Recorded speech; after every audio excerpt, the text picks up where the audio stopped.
వైద్యుల నిర్లక్ష్యానికి సామాన్య ప్రజలు బలవుతున్న సంఘటన ఉదయగిరి నియోజకవర్గం కొండాపురం మండలంలోని పీహెచ్సీలో చోటు చేసుకుంది. శ్రీను అనే వెటర్నరీ ఉద్యోగి కుక్కకాటుకు గురయ్యాడు.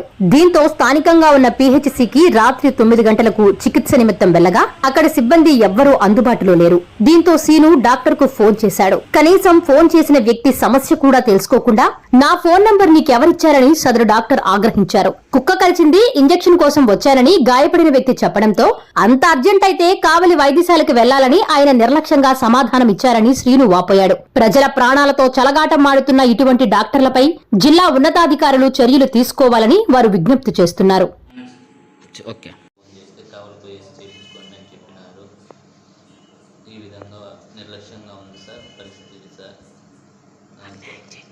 దీనికి తగ్గ న్యాయం చేయాల్సిందిగా కోరుతున్నాను సార్. నేను పిహెచ్సి గవర్నమెంట్ హాస్పిటల్కి వచ్చినాను. అర్ధగంట అయిపోయింది. సిబ్బంది ఎవరు లేరు. తలుపులు అయితే తీసిందో ఒక్క సిబ్బంది కూడా లేరు. ఫోన్ చేస్తే మీరు కావలికి పోయేసి